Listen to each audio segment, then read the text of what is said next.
নমস্কার, শিপ্রা টিউটোরিয়াল চ্যানেলে সবাইকে তোমাদের স্বাগত জানাই। আজকে আমি তোমাদের নবম শ্রেণীর প্রথম অধ্যায়ের আরেকটি বিষয়বস্তু, সেটি হচ্ছে বিপ্লব পূর্ববর্তী ফ্রান্সের অর্থনীতিতে বৈষম্যমূলক কর ব্যবস্থা। মানে হচ্ছে ফ্রেঞ্চ রেভলিউশনের আগে ফ্রান্সে ইকোনমিক্সে যে ডিসক্রিমিনেটরি ট্যাক্স সিস্টেম চালু ছিল সেটাই আজকে আলোচনা করব। তো এই যে কর ব্যবস্থা সেটা কেমন ছিল এবং ফ্রান্সের জনগণদের কিভাবে কাকে কতটা পরিমাণ কর দিত সেটা আগে তোমাদের সেই তালিকাটা একটা তালিকার মাধ্যমে তোমাদের আমি আলোচনা করব বা লিস্টের মাধ্যমে তোমাদের ডিসকাস করব। তো এই যে ফ্রান্সে কর ব্যবস্থা সেটা চতুর্দশ লুইয়ের সময় থেকে শুরু হয়ে গেছিল, 14 লুইয়ের সময় থেকে, এবং তিনি প্রজাদের উপর থেকে নিজেদের ইচ্ছা মতো কর চাপিয়ে দিতেন। তোমাদের তো বলেইছি যে স্বৈরাচারী রাজতন্ত্র ছিল, তো সে কারণে রাজা ইচ্ছা অনুযায়ী প্রজাদের উপর কর চাপাতেন, মানে পিপলদের কাছ থেকে ট্যাক্স নিতেন নিজের ইচ্ছা অনুযায়ী। কে? চতুর্দশ লুই। এবং তার এই করগুলি মানে রাজার এই করগুলো আদায় করে নিতেন কে? তিনি হলেন ফার্মিয়ের জেনারেল। কে? ফার্মিয়ের জেনারেল। তারই দায়িত্ব থাকতো এই কর বা এই ট্যাক্স কালেক্ট করার জন্য। তো এবার আমি আলোচনা করবো যে কর কি কি কর কাকে দিতে হতো। তোমাদের আমি ফ্রান্সের সমাজ ব্যবস্থা যখন আলোচনা করেছিলাম বা সোশ্যাল স্ট্রাকচার আলোচনা করেছিলাম, তখন তোমাদের বলেছিলাম যে প্রথম ফ্রান্সের সমাজ তিনটি সম্প্রদায় বিভক্ত, তিনটে স্টেটে। তার মধ্যে প্রথম সম্প্রদায় হলো যাজক শ্রেণী বা ক্লার্জি ক্লাস। সেই যাজক সম্প্রদায় তাদের কিন্তু সেভাবে কিছু কর দিতে হতো না, তবু একটা স্বেচ্ছায় কর যাজক সম্প্রদায় দিত রাজাকে কন্ট্রাক্ট অফ পেইসি চুক্তির মাধ্যমে। তারা যে সম্পত্তি ভোগ করত সেই সম্পত্তির মালিকানার জন্য কর দিত, বা প্রপার্টি যে রিয়েল এস্টেট ভোগ করত বা এই যাজকরা বা এই ক্লার্জিরা, তারা তার জন্য একটা স্বেচ্ছা কর ভলান্টারি ট্যাক্স পেমেন্ট করতো। সেটা কি? সেই করের নামটা কি? সেই কর হলো দান এবং দেশিম। কি? দান এবং দেশিম। এটা হচ্ছে স্বেচ্ছা কর ভলান্টারি ট্যাক্স পেমেন্ট। এটা রাজাকে দিত শুধুমাত্র যাজক শ্রেণী, এটা আর কেউ দিত না, এটা যাজক সম্প্রদায় বা ক্লার্জি এরাই দিত। আর কি কর ছিল? তারপর ছিল তেই নামে একটা কর। সেই তেই কর দিতে হতো তৃতীয় সম্প্রদায় মানে ফ্রান্সের জনগণদের। এই করটা অভিজাত বা উচ্চ বুর্জোয়া এদের দিতে হতো না। তৃতীয় সম্প্রদায়ের অন্তর্গতই কিন্তু বুর্জোয়ারা ছিল, থার্ড এস্টেটের মধ্যেই, কিন্তু এই উচ্চ বুর্জোয়ারা কিন্তু এই তেই নামক করটা কিন্তু দিত না, এবং অভিজাতরা নোবেল ক্লাস এরাও কিন্তু দিত না। তাহলে বাকি যারা ফ্রান্সের জনগণ তাদেরকে দিতে হতো এই তেই নামক কর। আর কি কর ছিল? কপিতাসীয়। কপিতাসীয় হচ্ছে উৎপাদন ভিত্তিক কর, মানে কোনো কিছু ফসল উৎপাদন হতে পারে, কোনো মানে জিনিসপত্রের উৎপাদন হতে পারে, সে যে কোনো উৎপাদন ভিত্তিক কর, প্রোডাকশনের ট্যাক্স এটা আর কি যাকে বলে, সেটা কি ছিল? তার নাম হলো কপিতাসীয়। এটা কাদের দিতে হতো? এটাও কিন্তু তৃতীয় সম্প্রদায়কে দিতে হতো, ফ্রান্সের তৃতীয় সম্প্রদায় এদেরকে দিতে হতো, থার্ড এস্টেটকে। এরপর হচ্ছে কি? ভ্যান্তিয়াম।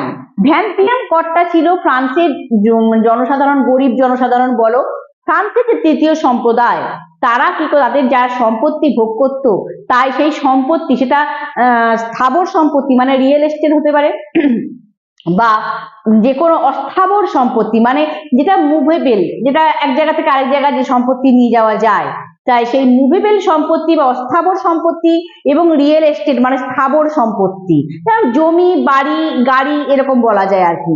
তো সেই সম্পত্তিগুলো ভোগ করার জন্য তাদেরকে একটা কর দিতে হতো। সেই করটা কি? সেটি হলো ভ্যান্তিয়াম। সেই করের নাম কি? ভ্যান্তিয়াম। ভ্যান্তিয়াম হচ্ছে সম্পত্তি কর, প্রপার্টি ট্যাক্স এটা ছিল। আর এটা কাদের দিতে হতো? এটাও কিন্তু তৃতীয় সম্প্রদায়কে দিতে হতো, কিন্তু তৃতীয় সম্প্রদায় অভিজাতরা এবং উচ্চ বুর্জোয়া শ্রেণী যাজক শ্রেণী এদের বাদ ছিল। তোমাদের তো আমি বলেইছি যে এরা অনেক কর থেকেই বাদ ছিল এদের। আর কি কর ছিল? গ্যাবেল নামে একটা কর, সেটা হচ্ছে লবণ কর।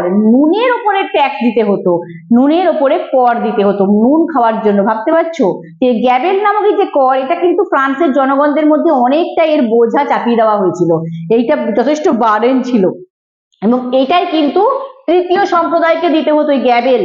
আর কি কর দিতে হতো? আর ছিল করভি। করভি বলতে বেগার শ্রম যাকে বলে, আনপেড কোনো আর কি লেবার যাকে বলে। কোনো লেবার দেবে কিন্তু কোনো পারিশ্রমিক পাবে না, কোনো মানে ওর জন্য কোনো স্যালারি পাবে না। আর এটা তৃতীয় সম্প্রদায়কেই দিতে হতো, মানে ফ্রান্সের তৃতীয় সম্প্রদায়ের মধ্যে যারা একদম শ্রমিক শ্রেণী তাদেরকেই মূলত এই করভি নামক বেগার শ্রমটা খাটতে হতো। আর ফ্রান্সে সেই অষ্টাদশ শতকে মানে 18th সেঞ্চুরিতে প্রচুর রাস্তাঘাট তৈরি হয়েছে, নতুন নতুন রাস্তাঘাট। তো সেই রাস্তা তৈরির জন্য অনেক শ্রমিক লাগতো। সেই শ্রমিকরা যে কাজ করতো তার বিনিময়ে তারা কিন্তু কিছু পারিশ্রমিক পেত না, কোনো স্যালারি পেত না। সেইটাকেই বলা হচ্ছে করভি। এটা বাধ্যতামূলক ছিল, কম্পালসারি এই মানে এটা করতে হতো আর কি ফ্রান্সের শ্রমিক শ্রেণীকে তৃতীয় সম্প্রদায়ের অন্তর্গত। আর কি ছিল? এইডস।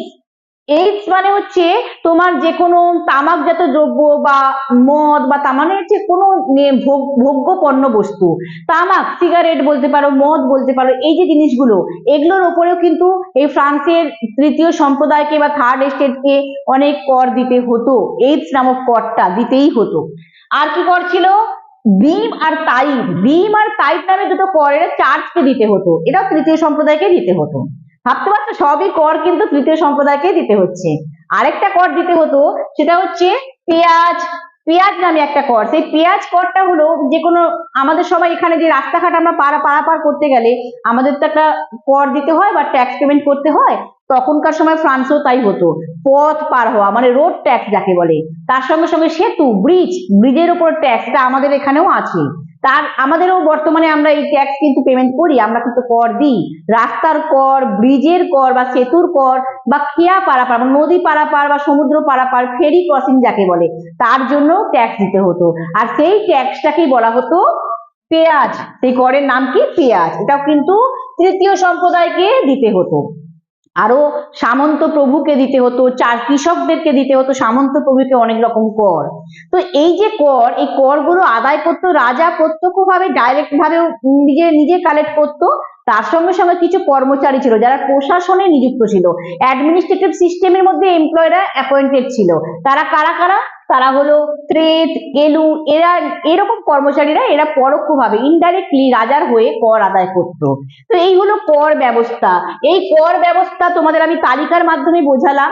আর এই যে কর ব্যবস্থা মানে ফ্রান্সের অর্থনীতি পুরোপুরি বলতে পারো ভ্রান্ত ছিল এবং ত্রুটিপূর্ণ ছিল। এই কর ব্যবস্থা দেখলেই বোঝা যায়, বৈষম্যমূলক কর ব্যবস্থা দেখলেই বোঝা যায়। মানে ফ্রান্সের সেই সময় বিপ্লব পূর্ববর্তী ফ্রান্সে, সেই সময় ফ্রান্সের অর্থনীতি পুরোপুরি ছিল ভ্রান্ত মানে ভুলভাল এবং ত্রুটিপূর্ণ, মানে ইনকারেক্ট এবং ডিফেক্টিভ।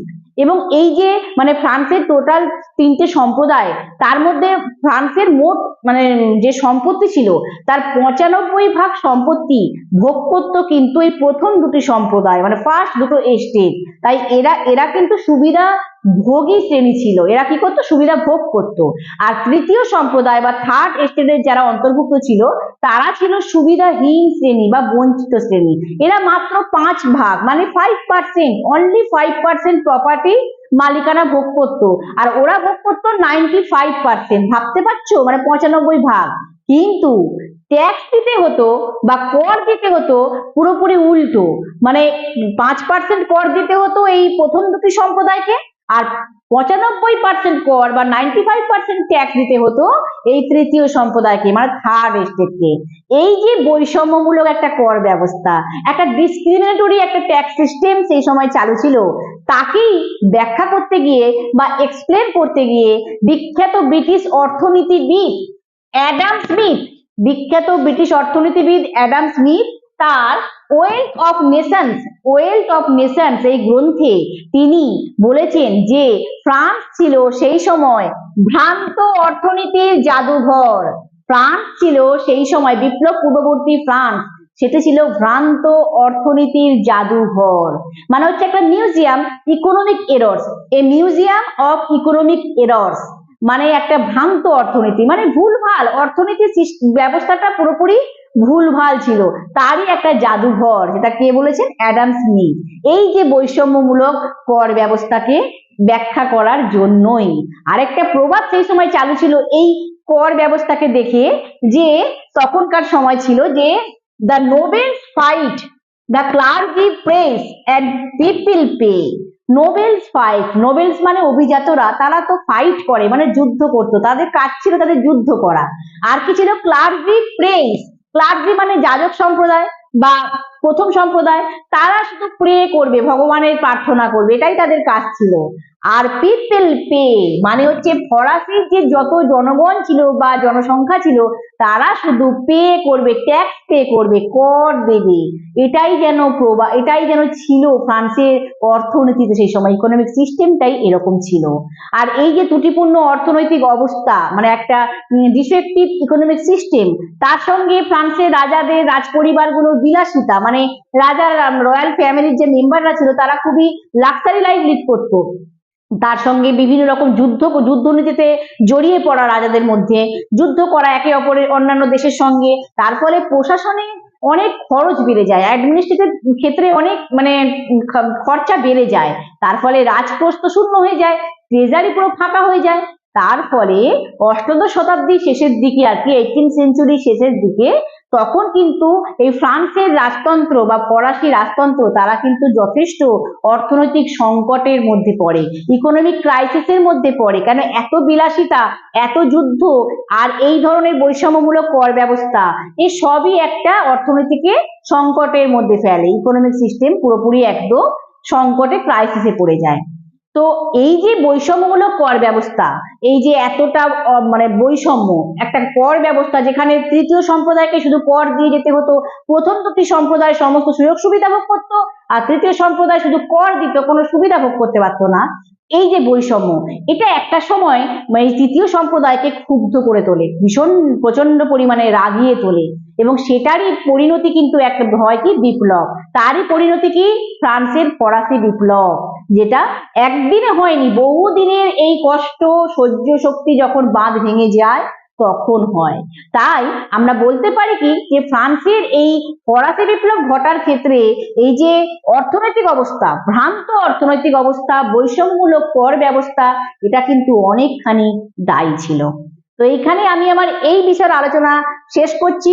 আশা করি তোমাদের বোঝাতে পারলাম কি পরিমাণ কর দিতে হতো, কি কি কর দিতে হতো, এবং এই কর ব্যবস্থাকে কিভাবে ব্রিটিশ অর্থনীতিবিদ ব্যাখ্যা করেছিলেন।